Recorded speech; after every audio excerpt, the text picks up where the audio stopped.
Hello, everyone. Welcome back to another week of Good Guys Sports. We're coming to you live here, middle of August. Got some big sports topics coming soon. The start of college football right around the corner. NFL will be back, but we are talking about a different kind of football today here, gentlemen, aren't we?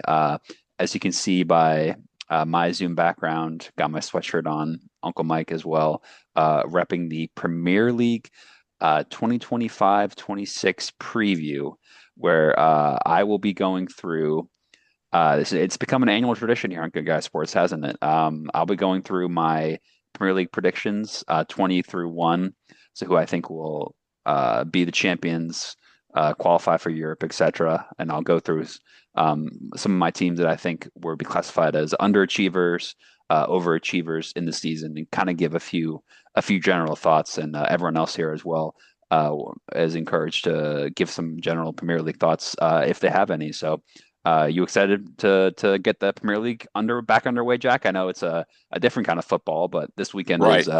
is a big start for the English game, isn't it? That's right. Well, let's remember, we use the term soccer here, not football. So Soccer, you use the word football, that would be in Europe and over in no, football, and over in England and Scotland and all over Europe. So they yeah, use that term overseas, but association here, football. yeah, that's right. They use that term overseas, but here in America, uh, not so much. We use the term soccer here. So Hmm. so remember that. Okay, so you want me to say soccer from now on? Uh, yes, please. I don't know. I might still say football. I don't know. We'll see. We'll see. I might go back and forth. Might go back and forth. All right, Uncle Mike, are you excited for the Premier League season? Am I turning you into a Premier League fan? What are your thoughts, previews, feelings about the Premier League as we stand here today? Well, I'm a novice, but I'm learning. It should be exciting. It's got to be one of the longest seasons. For sure. We're They talking. go We're through talking August to through May. May. Yeah, nine Hmm. and a half months. It's pretty crazy. Yeah. Yeah, but you know, Right I'm up there with the other sport that Mike loves. It's probably the second Is longest it season, longer than or the baseball amount of season? games at it's least. longer than baseball. Yeah, yeah. Mm. It's pretty wild when you think about it. But I guess the way that the there's technically one match week throughout the season, but you have other competitions too, cup competitions, European Hmm. competitions that end up filling in the schedule. So yeah, it's definitely a long commitment. So if you get into it, you've got plenty of hours to fill. Plus, Hmm. with the time change, it's a nice way to wake up on a Sunday or Saturday morning, right before you're tuning Yeah. into college game day and pop on a couple games. Well, I have my Peacock subscription There you go. ready to go. You're well prepared. Well prepared. I should say the first kickoff game. I'm a Liverpool fan. We are kicking off the season tomorrow, 3 p.m. Eastern, against Bournemouth. Will be the inaugural Yeah. fixture there. So be sure to tune Blake, is into that a that one. Tottenham jersey you have on? No, no, no. This is Liverpool. This is Liverpool. Yeah. So Liverpool just Liverpool. switched to Adidas this year. So I got Yeah. my nice little Adidas sweatshirt going here. So big year for Liverpool. Got some new jerseys, some new players, defending Yeah. champions. So Now, So, I'm a Gunners fan. What team does that make me cheer for? yeah. So you're Arsenal. Arsenal. Yeah, yeah. Arsenal. So Thanks to your father. they The have only reason high I'm an Arsenal fan is because expectations. your father gave me a shirt, a Yes, vintage Arsenal we shirt. That's the reason did. I'm an Arsenal fan. We have all kinds of random shirts in our house, and we did gift you an Arsenal shirt to fully signify your fandom. So they have high expectations too, the Mike, are Gunners. you are So you taking a are you going to just randomly? How are you going to yeah, I choose feel like we should your we should help Mike fandom? pick a club to cheer for. I think before we I'll get uh into it. I'll pick Chelsea. Okay. Ooh. Ooh. Okay. How do you feel about that I pick? think I got the good one then. Hey, I get a lot of oohs and boos. Yeah, That's a very I'm for solid it. pick right there, Mike. I'm for it. That's a very solid pick right there. But yeah, Hey, I mean, they they but beat yeah, Paris in the FIFA Club World Cup World. World champions. Cup. Yeah, Yeah, It's a good time to get on board. that's a good yeah, point. Yeah, that and none of the commentators or writers that I read recently picked Chelsea in the top. Of the top four teams, Hmm. nobody was picking Chelsea. So. Interesting, interesting. Yeah, I think Wow. they've kind of got an inexperienced squad. We'll see It what. was kind of split between Liverpool and Arsenal, Right, right. Yeah, and yeah. occasional droppings of Manchester City. Interesting, interesting. Okay, Mm, so mm. Blake's a gunner. Uncle Mike is a Chelsea Blue. Jackson, what are you? I don't know if I know your full allegiance. Do you have a club that has your heart? So let me just say this. So it all comes down to because I've been listening to the two Robbie's podcasts and they had a discussion Hmm, about good this, podcast, and yeah. that's right. Um, Shout out to them. Make sure that you take a listen to them while you're at it, while you can, because they have some good content stuff between the different soccer topics and other stuff and other stuff that they do on the show. So feel free to check it out and take a listen. Anyway, so for me, as I was listening as I was listening to their podcast on their show, from their show, I have learned that my biggest takeaway from that is that I'm going to say this. So if one of Liverpool's star players, Moen Salah and Varka Van Dijk, and those players, if they don't stay healthy, and and if David Ross and William Sama for Arsenal stay healthy, then I will be a gunner.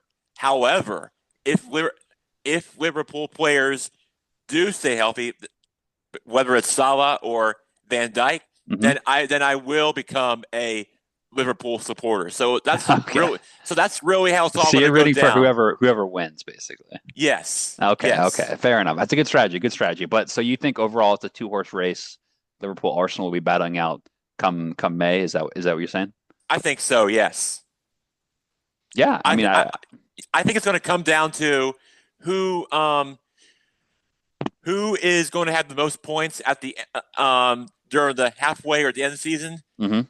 is going to probably determine to win the Premier League title. That's how I that's for this kind of race. That's how I see it for my Hey, Jackson. Premier League predictions. Yes, Blake. Jackson, this is all a smokescreen to what we should be watching in European soccer. And that is, will Wrexham continue a tear of rising from single A baseball to double A baseball to triple A baseball back to back years, setting a record for the only club to go rise in leagues 3 years back to back. And if they get in the top, they will rise to the Premier League. Mm. And that has never been done before. So keep your eyes on Wrexham, Ron Reynolds, and the Wrexham gang in the Championship League, and let's see if they can rise to the Premier League. And people are saying it is near impossible that this will happen, but you never know, Jack. That's Well, what you got to be looking at.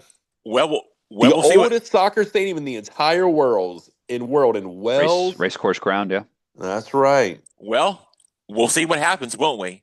Should be very interesting, Blake. Absolutely. You got to keep an eye on the championship, which is the second tier in England, featuring Wrexham and also Tom Brady's Birmingham City. He's I was gonna say all Oh. the now it's a thing to buy soccer teams, and I think absolutely. Snoop Dogg bought one in South America. Is that right? Or Or in no, he's Swansea also in the championship. They're another Welsh okay. team. Yeah, yeah.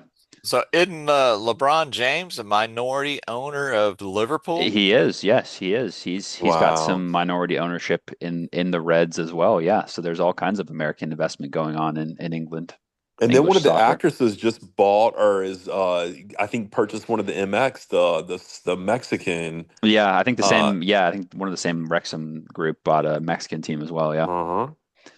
I think Will Ferrell as well owns some shares of Leeds United, who are back in the Premier League this year as well, That's right. which I will be covering in my predictions. Well, I think, fellas, I better rattle on here with my full predictions, as is customary this time of year. 20-1, so the teams bottom to top, as they say, Jack. So I'm gonna start at the bottom.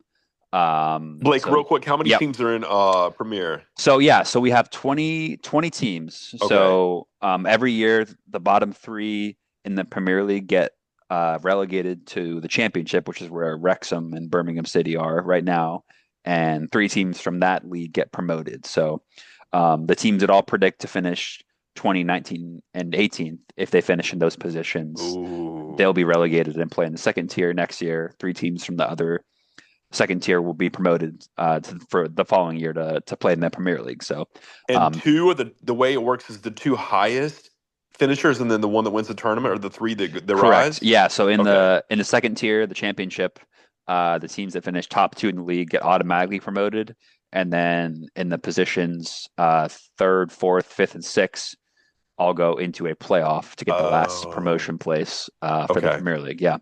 Yeah, so the team that won the promotion playoffs last year was Sunderland, who are back in the Premier League this year. So they'll be part of the festivities this year. So yeah, bottom three Premier League get relegated. Top four usually finishes in the Champions League, which is the big European competition. This past year it was a top five actually. They expanded it a little bit, so but it'll probably be the same again this year, where top five teams get a spot in the Champions League. Sixth and seventh also get spots in lesser European competitions. So there's all kinds of things up for grabs in there. But And you get a ultimately, paycheck when you get relegated, right? You get an exit paycheck. yeah, yeah, you got parachute payments. Yeah, yeah, yeah. Spot on, Because spot of on. what? What's the reason behind that? So essentially, when you get relegated from the Premier League, you lose out on a lot of potential TV revenue for the next Mm, season, right? So to kind of okay. help offset those loss in Wow. revenues, they Wow. essentially give you a little bit of extra cash to help balance that. So it's a bit controversial, actually. Some people think that it shouldn't really be a thing, and that if you get relegated, you should just have to get the Figure revenue it that the out. other teams get in the same division. So it does end up creating a bit of an unfair playing field, but at the same time, the revenues are so different from the Premier League and the Championship that just being booted out and having that huge loss of revenue can be pretty fatal from like a fiscal perspective. So that's part of the reason why it is. But it's yeah, it's definitely a controversial rule. Um, So now okay, now they know how the Pittsburgh Pirates feel. exactly. If the Pittsburgh Pirates were in the Premier League, they would be relegated like most seasons. It's the Pirates, the Rockies would definitely be relegated this year. They would not stand a chance for sure. They're the Burnley this year. Spoiler alert to my rankings, but um, okay, I'm gonna get started here, Jack. So I'm gonna start with the at the very bottom. I just mentioned them. Another American investor as well, JJ Watt. You might have heard of him, Jack. He Oh yeah. is a big investor in Burnley FC, who are back in the Premier League, a northern team, kind of near Manchester area. And JJ Watt likes talking about them a lot. I mean, he's pretty. I think you see him kind of wearing Burnley gear all the time when he's on TV for NFL and stuff like that. So he's Oh yeah. Definitely. definitely a close follower of that. But unfortunately for JJ Watt, Jack, hope he's not watching or listening. But I predicted them to finish last in the Premier League 20th. So apologies to JJ Watt, Jack, but I'm just not really feeling Burnley this year. I think they've lost too many key players. The goalkeeper last year, who was great in the championship, sold to Man City. A couple of the back lines gone. I just don't see enough quality in that squad, Jack. I'm going to be honest with you. Yeah, I think you just hurt his feelings, Blake. You I'm just sorry, feel JJ. so bad for him. You would feel so bad if he is watching our show. Hopefully, he doesn't He's tackle me. probably going to get mad at us, and that would not be good. You're gonna Hopefully, get a red card. hopefully TJ Watt invests in a different team, and I'm not going to predict them to do better. But yeah, I've got Burnley finishing bottom in the league. Um, and then in 19th, I've got slightly maybe controversial, maybe not, but I've got Wolves, Wolverhampton Wanderers, the full to use their full name. They've been in the league for quite a while, actually. So them being relegated would be a bit of a surprise, but I just don't think they've made enough signings to really make any progress. They brought in a new manager partway through the year last year, and he kept them up, saved them from relegation. But I'm just not really sure. I see they lost kind of their star attacker Cunha to Manchester United this year in a big deal, and they've bought a couple of players. Nobody really too critical major, at least from my perspective. So I just think the lack of investment and losing Cunha, I think is just going to really hurt Wolves, and they're probably fire their manager and get another one in, but I just don't see it being enough. So I've got Wolves in 19th, and then in 18th, in the last relegation spot, 18th place. This is a bit of a controversial one here, Jack, but I've got West Ham United, the Irons, who are a pretty big club from London. I see on Mike's Mm. map there the Irons there. Um, this is definitely a controversial pick because West Ham are a big club. They've been in the Premier League for a long time. They've got a big stadium, one of the old London Olympic stadiums converted for football or soccer, as Jack would say. Um, and they're a massive club. They got in a big manager, Graham Potter, this last year to replace a manager who they had at the beginning who was pretty terrible, to be honest. Mm. Um, I just don't like the vibes coming out of London Stadium right now, Jack. I have to be honest with you. And I they lost a couple of players in the transfer market. Kudus signed for Tottenham, and they haven't really made any big signings that impress me. They signed Callum Wilson, who's old aging striker, doesn't really impress me too much. It's pretty much the same team, and they weren't that great last year either. And I think they're kind of relying on some of their players who have done the business for them the past couple of years, but they're all a year older, and I think it'll be close. I don't think they're gonna. I think it will come down to the end of the season till May, but I've got West Ham being relegated 18th, Jack. I mean, what do you think about that? Well, I actually have him at 14th, at 14th on my Okay, list. So, so not so we're not too far off then. yeah, just just a little bit, just a little bit further up from my prediction. So, Yeah, I'm right there with you, just a little bit on on a different number perspective, but yeah. So a lot of work has yet to be. But I agree with you, Blake. A lot of work has yet to be done for West Ham if they want to start a winning streak for this football for the soccer club and hope that their players and they stay healthy and turn this thing and hopefully in the right direction. for sure. Yeah, for sure. And like I said, it's a bit of a controversial pick. I don't think many people might have West Ham going down.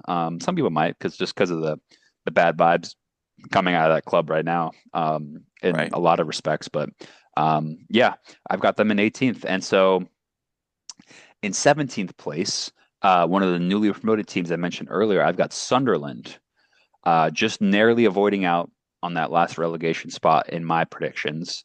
I think a lot of people would have them going straight back down to the championship. However, I have them just escaping, mainly because I think they've made a lot of signings. Um, Maybe not every single one of them will be amazing. They've had a lot of young players as well, but they signed a good veteran midfielder, Granit Xhaka, who's their new captain now, who will be, I think, a safe pair of hands for Sunderland. And they got a great crowd. It's an old historic club, Sunderland. You might remember that Netflix documentary, Sunderland Till I Die, kind of chronicling some of their struggles the past couple years. But they're now back in the top flight.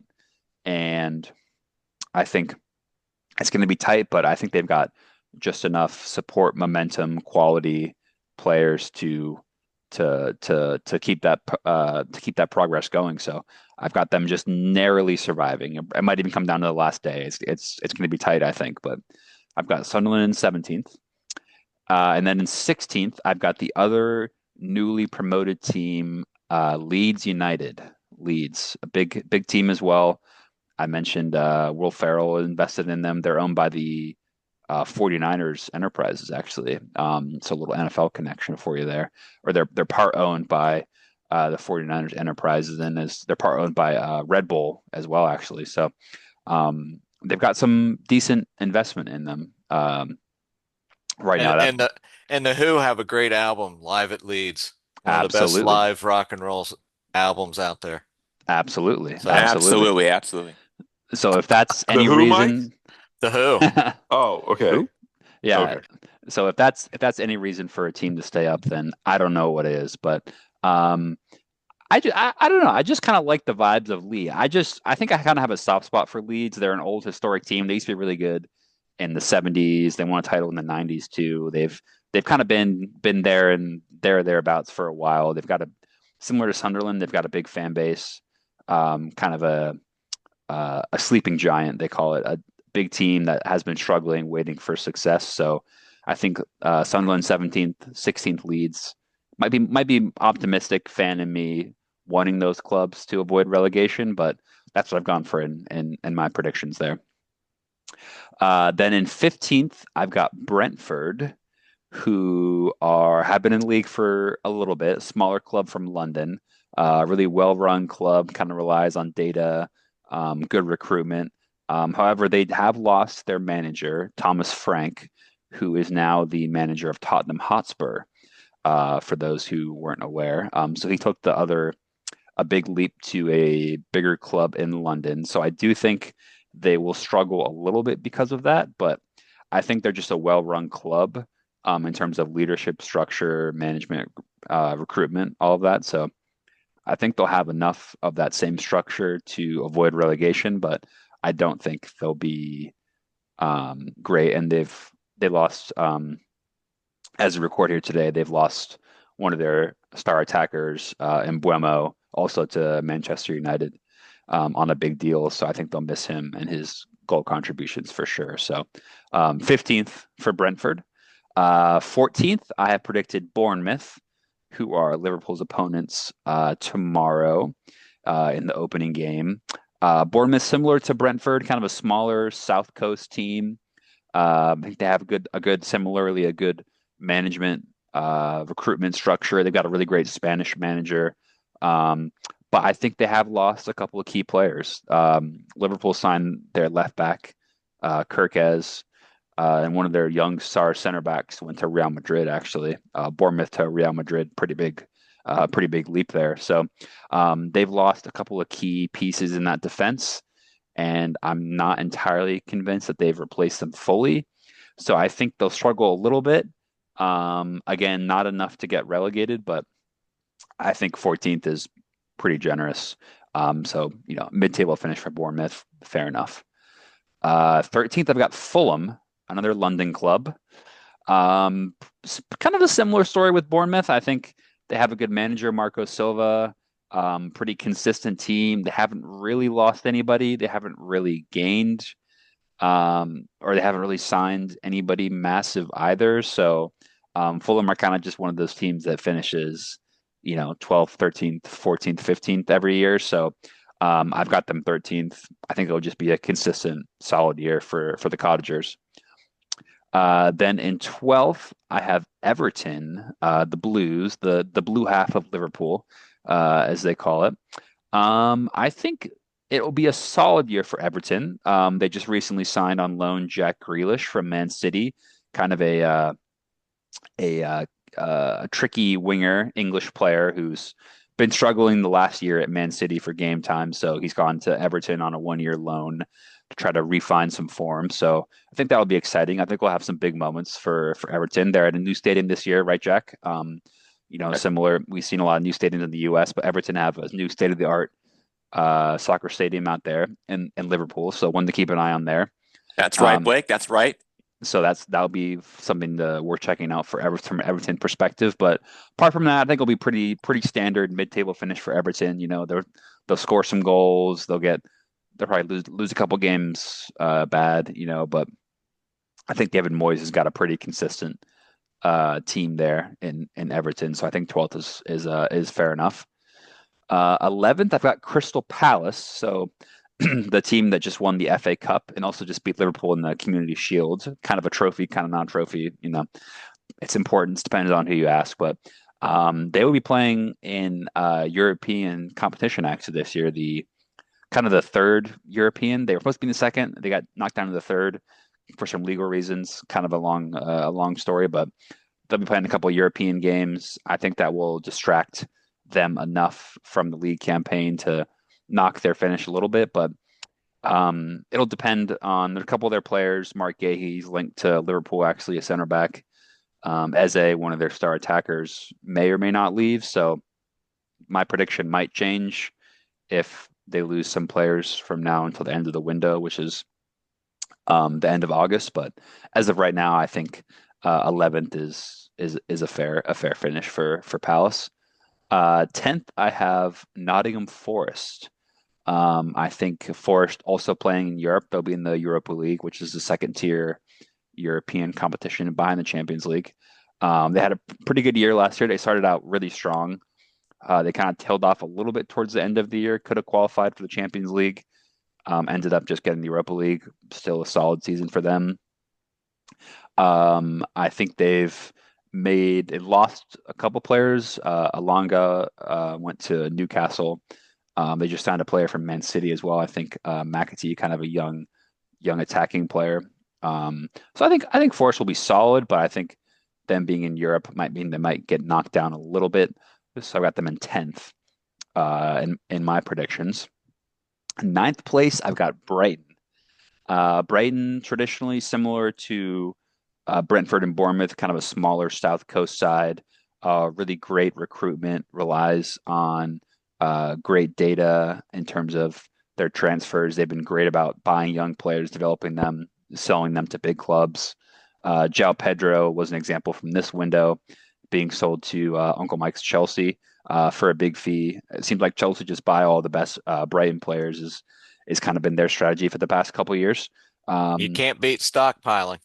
Absolutely. It's the equivalent of the Yankees signing all the best Pittsburgh Pirate players once they once they become available or trading for them.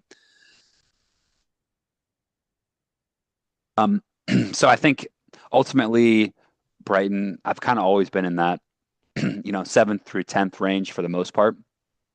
So I think ninth is about fair. They haven't brought in any big names. They've signed a couple young players, similar to what I was just talking about, where bringing in younger players and then developing them, and then ultimately send them onto a bigger club. So I think because of that, they win some games, they lose some games. It becomes a bit inconsistent, but ultimately their model is really successful, and it's gotten them to a really good point here. So I've got Brighton in eighth. I mean, excuse me, Brighton in ninth, and in eighth place I've got Newcastle United.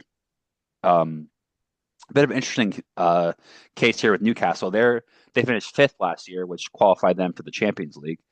But they are currently in a bit of a transfer window saga with their star striker Alexander Isak, who's currently being linked with team that I support, Liverpool, and he's kind of done a similar to like a Micah Parsons contract holdout, where he just says that he doesn't want to play for the club anymore and he wants to leave. So I don't know, Jack, what do you think about that? Is that similar to like a contract holdout where a player wants to leave and go? I mean, what do you think he'll get his way ultimately?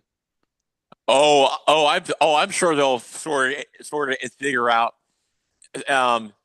for one way or the other each other for the business side part of it, but not just Michael Parsons. That's also playing factor in the NFL for in the NFL holdout during the training camp. Um, there's another player in the NFC East. I'm sure you're aware that similar to the Premier League, even though it's a different sport. That um that that that that Terry McClellan for the Commanders. That Uncle Mike's fully all aware about it, hearing it on the news lately. That he cannot that he wants out of Washington and is trying to make more money, millions of dollars in money that he's trying to seek a new deal. Same situation with Newcastle United and their players, and like Terry, like McClellan and Parsons, same situation for one of their Newcastle players. Hmm. Yeah. For So the player in cross football. sports, So yeah, it's we yes, see similar situations in football and soccer. exactly. Football and football, don't we, Jack? So Exactly, but um exactly, Blake, exactly, and that's just a perfect example of it of how things go business wise in the sports world. And I'm sure you know, and I'm sure we, and I'm sure you know, and how all these negotiations go. It just takes time, and one way or the other, they'll figure it out. It's just got it for those fan bases and for those clubs and for fans who are clubs and or fans of this team. That's why they require something called patience, and mhm. hopefully it'll get all sorted out. But you just gotta but you just got to be patient if you're a fan of those teams, and you just got to wait and see what unfolds and see what happens because Yeah. nobody has the answer to it, and that's just one of those things that you just have to watch and keep your eye on, whether it comes or not. Yeah, for sure, for sure. And I guess selfishly from my perspective, I kind of hope that Isak ends up joining Liverpool as I'm a Liverpool fan and he's a quality striker. So certainly a situation to keep an eye on. I think because of that, I've kind of factored that into my prediction. I do think ultimately he'll leave Newcastle. So I think they'll drop down a little bit in the table and finish eighth. So I think they'll struggle to get a replacement to who's anywhere near that kind of quality. So that's why I've placed Newcastle in eighth. Seventh place, I've got Aston Villa. Villa, a team that's been pretty upward in the trajectory in the past couple of years. They got a great manager, Unai Emery, Spanish manager. They were in the Champions League last year. They did not qualify for that. They're in the Europa League this year. So I think they will be strong. They haven't really bought too many new players. So for that reason, I think they might struggle a little bit to keep up that momentum. But I think seventh is kind of fair given that level of consistent we've seen from them. And then in sixth place, I've got Manchester United. You might have heard of them. Um, Who? well, exactly. Given their finish last year, you're probably best not to hear too much of them. They've been pretty poor the past couple of seasons. I think they'll improve this year, though. They bought a lot of big attackers. I mentioned a few of them already. Excuse me, Brian and Mbeumo, Cunha. They bought a big striker, Sesko, as well from Germany. They've invested heavily in the attack. I still have a lot of questions about midfield, defense, and goalkeeper, though. And you know what they say, Jack? Defense wins championships, don't they? That's so true, Blake. That's so true. That actually applies for every sport, not just soccer, but every sport. Exactly. Exactly. So I've still got a lot of questions about the other parts of the pitch for Manchester United, but I do think they'll improve. They spent a lot of money, so you better improve, right? So I've got them six. Honestly, it wouldn't surprise me if they finished lower than that, to be honest.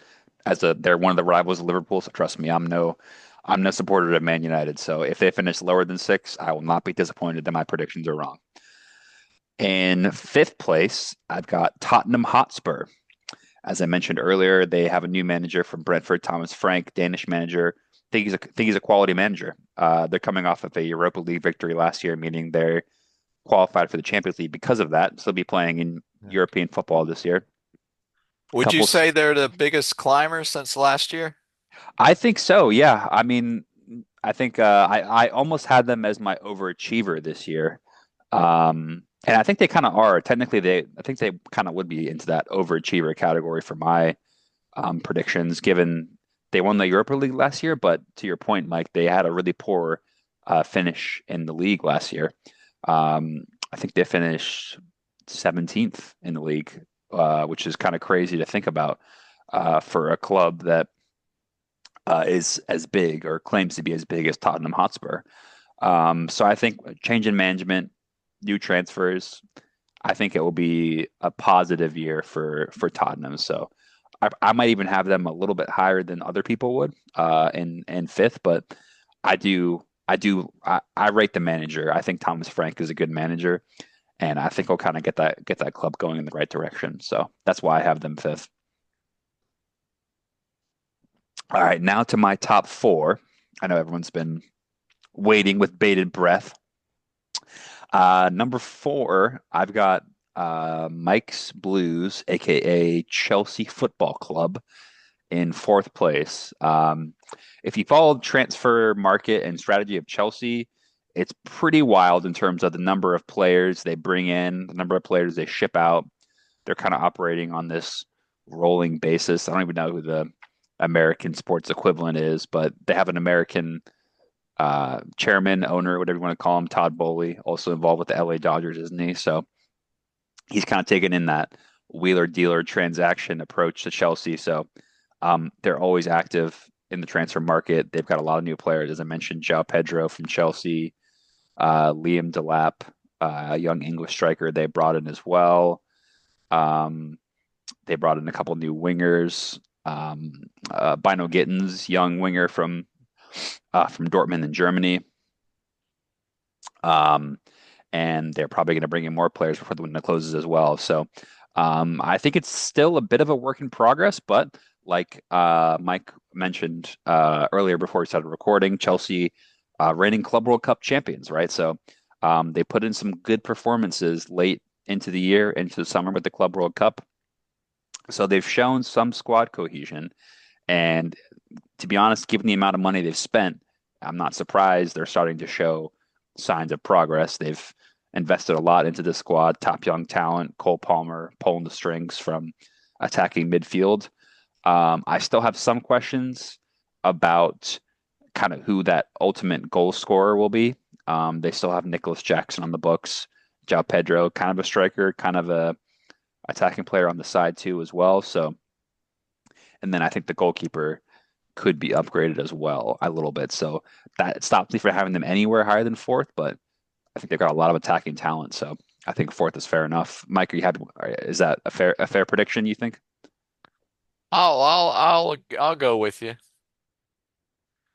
Yeah, it's a long season. I think fourth is fair enough, and time will tell, right? It could be made a fool, positively or negatively if they finish higher or lower than that. But that's my inkling anyway on Chelsea in fourth. So third place, second and third, I was kind of debating in my head a little bit more.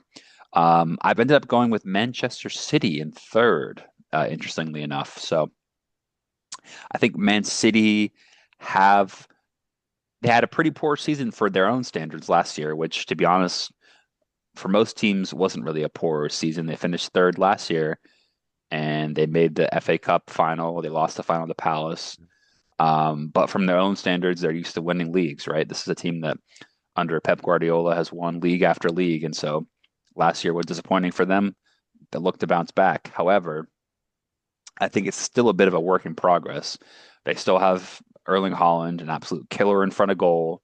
Rodri in defensive midfield. He'll be injured the first month of the season, but he'll be there. Ruben Diaz in goal and center back. So they have some experienced players. They have also lost some experience. Kevin De Bruyne off to Napoli, things of that nature. So they brought in new talent to kind of replace that, but I think there'll be a bit of a bedding in period there. And I'm not sure they'll be quite the dominant force that perhaps they were in the past. So for that reason, I have them high third. That's no shame finishing third, is it? But I don't think they have quite that cohesion quality to put them higher than third. Again, could look very silly at the end of the season after they dominate, but that's my suspicion right now, anyways.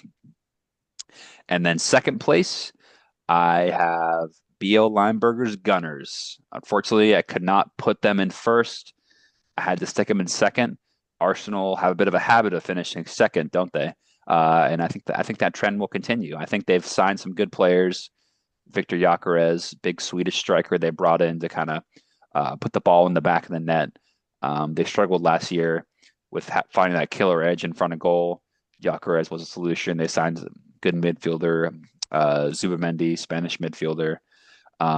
They have good defenders. I think goalkeeper's good, but I still have some question marks about the attack. I think it will really depend on how player to keep an eye on is Gyökeres, Swedish striker, to see how he develops.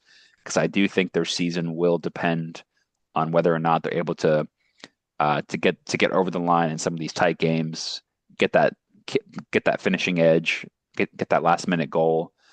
That's something that they struggled with last year, and obviously injuries affected them as well. So if they're able to keep their main players fit, Saka, Saliba, Declan Rice, people of those nature, they're going to be strong. I mean, they're a really strong team.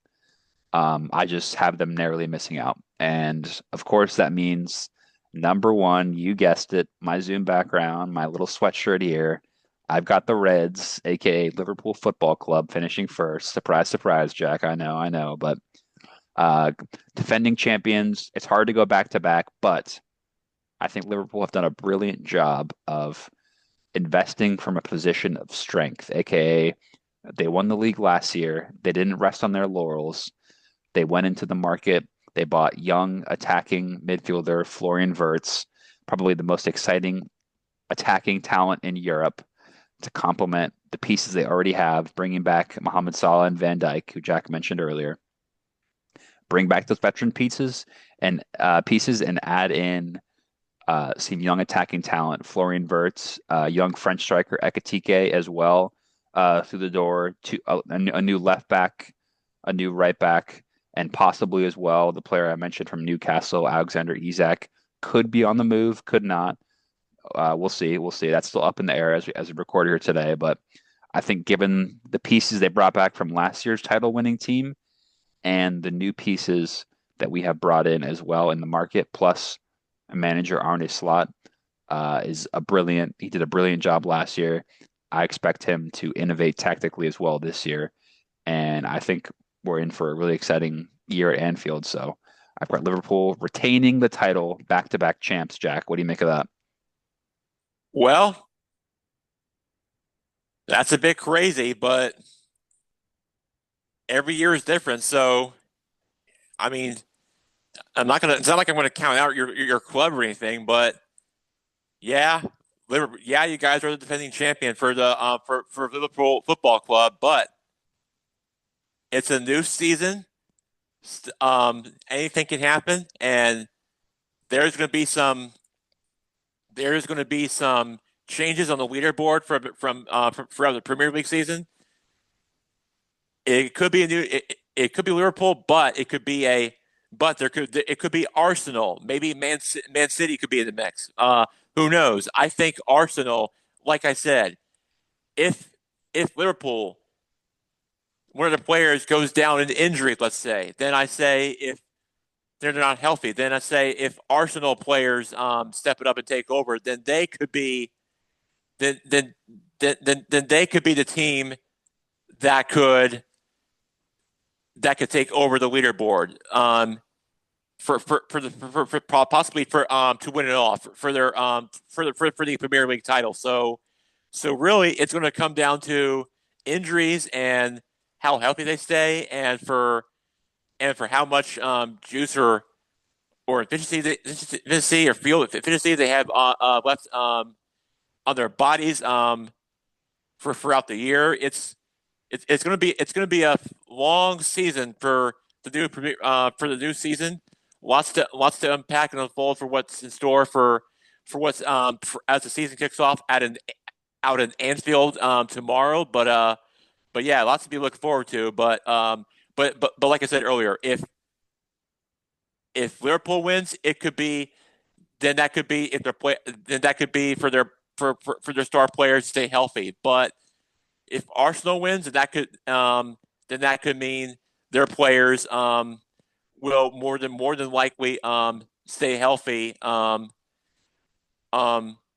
than likely. That's really how it's going to come down to the way I see it for the upcoming Premier League season. But yes, you're right, Blake. There is definitely lots to look forward to for the upcoming Premier League season to open up the 2025-26 season for what's in store.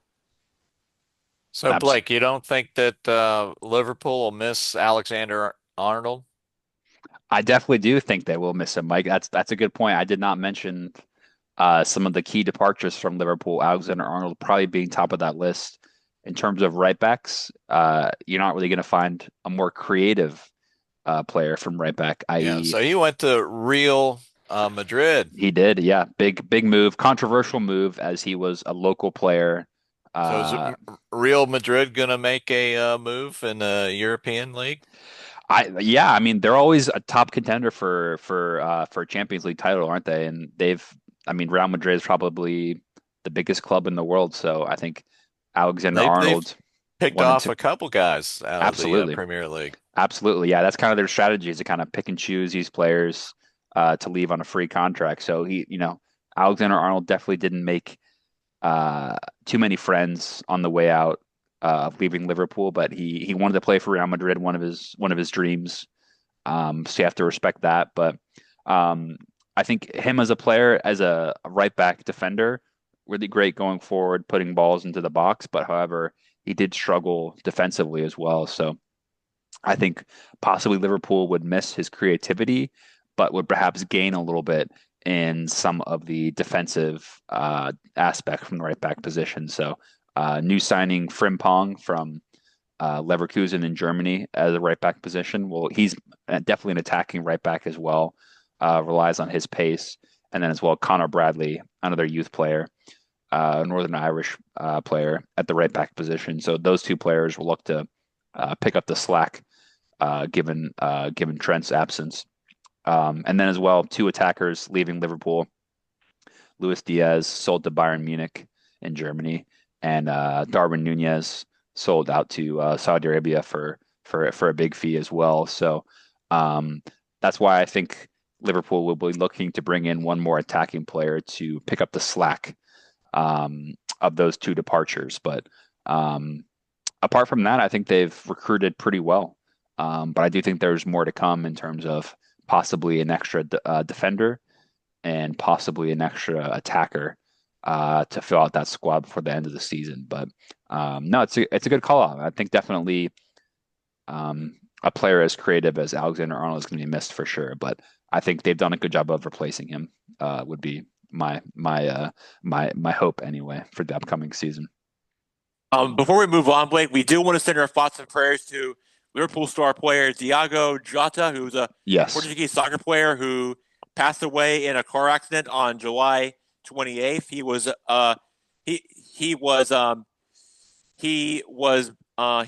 the best he was by far their best player on the team, and it turns out that the vehicle for the accident reportedly was caused by a bus tire while overtaken, which is part of the investigation for what's for the cause of it. But as a player overall, he was by far one of the youngest players on the Liverpool Football Club, and he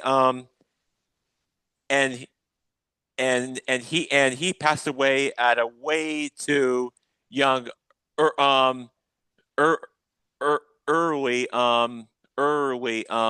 age to be passed away, but at least he will be remembered by far, and they will get a quiet reflection before the game prior to the match tomorrow, that it will be a special tribute and thoughts and prayers at the stadium. Moment of silence for to in remembrance of this, in remembrance of Jota, who of Diago, the player himself, will definitely be a special tribute for Yeah. what he accomplished for the team, and it will definitely by far be something that Liverpool will remember, as he wishes he was part of the championship banner raised for the Liverpool, even though he'll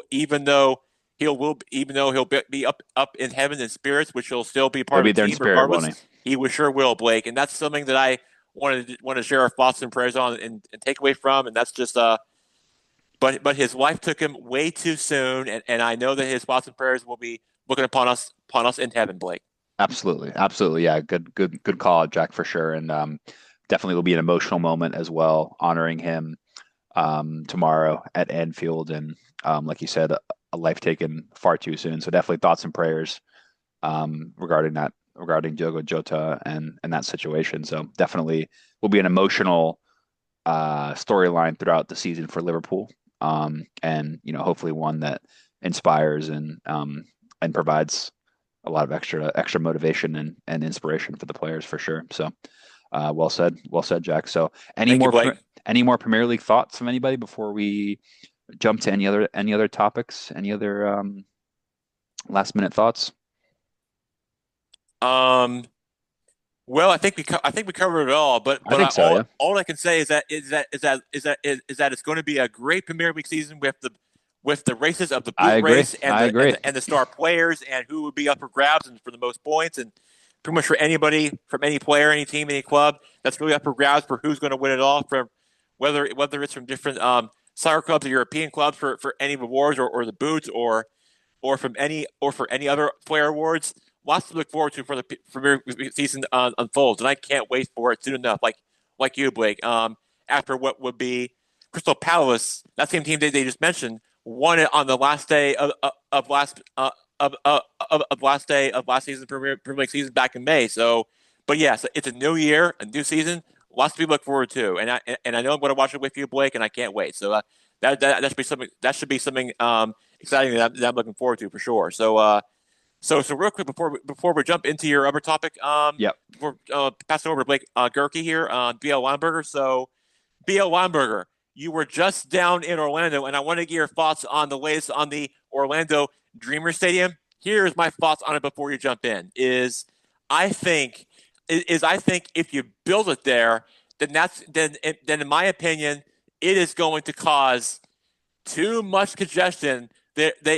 You're in a city that like Vegas that already has way too much tourists down there that come to vacation, and it's already and in that section of I-4 in that intersection in that near the intersection of International Drive in right near where SeaWorld is, that's going to cause a traffic congestion nightmare. It's already bad there, and I think that and the construction over there and the construction over there it still remains to be seen. But I can tell you that with inflation and the tariff situation that it remains to be seen. But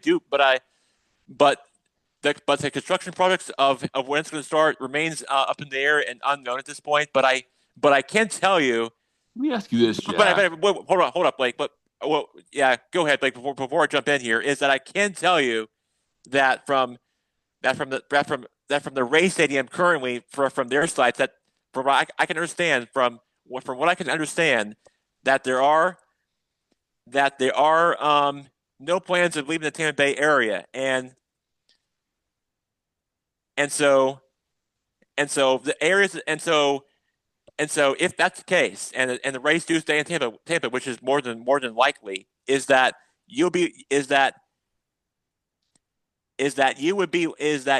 looking at the different areas of where it's going to take place, which I feel like to me you'll be looking at the Gaslight District, which is one of the sites there. Well, Jackson, we got to talk about the design. Look at the design. Is this, Mike? Is this glass in all the way from the stadium? It's got like a concourse, then it's got another amphitheater. What an I interesting design. yeah, I haven't seen the design. This is sorry, you have to let me hear. This is for a potential stadium in Orlando, you said? And Mike had talked about is this the Rays, like Jack said? Are they Yes, trying to lure them in? I was not aware of this, Jackson. So what's the context here? Orlando's trying to build a baseball stadium they're trying to build a stadium near SeaWorld called the Orlando Dreamers, make it a for 500 seat capacity state of the art stadium. for what sport though? Baseball. Oh, okay. So the Orlando's trying to essentially pinch the Rays off of Tampa. Is that what we're saying here? Yeah, so I'm yeah, I so I'm wish we had I wish we had a resident expert in the baseball world that could give us a little more insight into what's going on in Orlando on the show. Interesting. I was not aware of this Orlando got momentum to. for Major League Baseball, but certainly something to I'll keep an eye look on, I guess. So I'll look into it and report back next week. we'll do some reporting on this. Yeah, I yeah. so I've been too busy watching my Nationals lose this year. Oh yeah, so no. I'm looking at an article here. So I'm looking at this where the potential new race stadium is most likely going to be because let's be honest, the Scheinberger Field where me and Blake I worked previously during our time with the Tampa Yankees. I can tell you from our experience that it is hot and miserable and muddy and it rains there a lot. So trust me, How might I really feel? having been there, done that, I know what it's like, and trust me, Jackson, you're not wrong. I thought I was gonna melt in Orlando this weekend. I thought I was just gonna be in a puddle. I wanted to be in DC to cool off a little bit. well, this is why you should have hanged out with Uncle Mike at his place, That's and right. that's why I'm here for you. But you're right, It's definitely hot and too muggy and miserable to be down in the state of Florida right now. But as for the focus on where the sites are going to be, so I'm reading an article and it says the potential sites that I'm reading are they are looking at either Yorba Harbor Gas Works site and the gas district in St. Pete, which is possibly possibly the new stadium near Raymond James Stadium and the areas and the Tampa Bay area. So that's one of the potential sites that I'm looking at, and I want to get your guys' thoughts on the potential sites in the Tampa Bay area, or if they're ever going to be building a stadium near Orlando, possibly near po- possibly near the ESPN Wide World Sports Complex, which to me, in my opinion, it is it is not going to work out in my opinion because it is going to be a nightmare because there's too much traffic congestion down there, and there's so much tourists and vacationers that come down there, especially in the wintertime. It's already becoming an Mickey Mouse is overcrowded running place, around. and yeah, that's right. And pretty much, and if you build a stadium He's there, batting cleanup for them. but if you well, yeah, you add that and the theme parks, that's going to be Jackson, too much, in my opinion. Jackson, In my opinion, I'm gonna tell you right now, Tampa is not forgotten about the MLS soccer team. They are the Mm, saltiest group of people that the Orlando Rowdies. put that package in ahead of them. So to think they're gonna let Orlando have another major league team, it ain't happening. They're not gonna let Mm, it go. They are upset about the soccer team still. so yeah. Mike, Mhm. let me jump you in on this. You being the baseball expert, because in my opinion, Orlando, you spent some time down there um, doing the Buzz Lightyear Walt Disney World marathon there back in the early 2000s. Yeah, Mike's a big Buzz I Lightyear mean, guy. I spent big buzz. I have spent a lot of my childhood down there in Central Florida visiting with my mom's grandparents down there a long time ago. But in my opinion, Orlando's already being too congested, and they should not Yeah. add a baseball stadium there. What say you, Mike? Well, it's to me it comes down to attendance. What is the potential attendance? Because from what If yeah, if Tampa if Tampa can sustain the Rays, they're going to stay in Tampa. Now, one of the right. things that have hurt the Rays was the old Tropicana field or their old stadium was just atrocious, Mm. and that had to have hurt attendance. And that had to hurt county officials from Pinellas to Orange County, and Yeah. for people down in Orlando, that plays a lot of factors into this. And I Yeah, think I mean that the last thing that Florida needs is would be to move a team and not have a whole lot of attendance. So, I mean, the Marlins might get. It looks like on TV there's 500 people in seeing the Marlins play down in Miami. That's a Um, good day for them. yeah, and people down there in Lone Depot Park, Mike, just haven't seen like sellout crowds there recently. So it's not a great place to watch a baseball game yeah, nowadays. yeah. So I don't know if Orlando is a real good venue for moving a baseball team. Because because if you think about it, Mike, like there's already too much construction going on down there with project on their highway system and near Yeah. I-4 and their toll roads there. It's already becoming a mess down there, Mike. So yeah, I think it would be best for me to not add a Major League Baseball team down there for that reason. And I think that Orlando should really just keep it to a vacation destination for their theme parks. Yeah, I think I like the idea of building it in the Gaslight District. Yeah, I mean, I think that that would could be work. cool. It works. That's worked so well in San Diego, where Yeah. Petco Park is. I mean, that's a beautiful place. Oh, hands down, I agree. I agree. And I think Plus, that's if they could yeah, build that type of venue in the Tampa, St. Pete area, then they're they're gonna have a winner. And they I got a agree. good team, They so do. They do, Mike. They do. I agree. And plus, the Tampa Bay area, they just redesigned the new they just redesigned and just built a brand new Howard Franklin Bridge on I-275 there in the Tampa Bay area with a new walkway where people ride their bikes and go for a jog and walk. So you build a stadium in that area or in St. Pete, it actually helps people get for for probably the next decade. It actually helps people with with the local economy and people moving there with their jobs and their businesses and restaurants and hotels and some more business and probably apartments down there. It makes things a lot more nicer. So I agree, Mike. It definitely drives more attention for people that want to go to a ball game in those sections or areas part of town. Absolutely. Absolutely. Definitely a situation to keep an eye on. But, gentlemen, we are just about out of time here on Good Guy Sports. So I want to thank all of you for joining me today. Jackson Gerke, Blake Lamberger, and Mike Roby. We covered a lot of ground today. Big Premier League predictions. Reminder again, Premier League kicking off tomorrow, August 15th, featuring defending champions Liverpool's, hopefully repeat champions, according to my predictions. But everyone out there, enjoy the start of the Premier League season.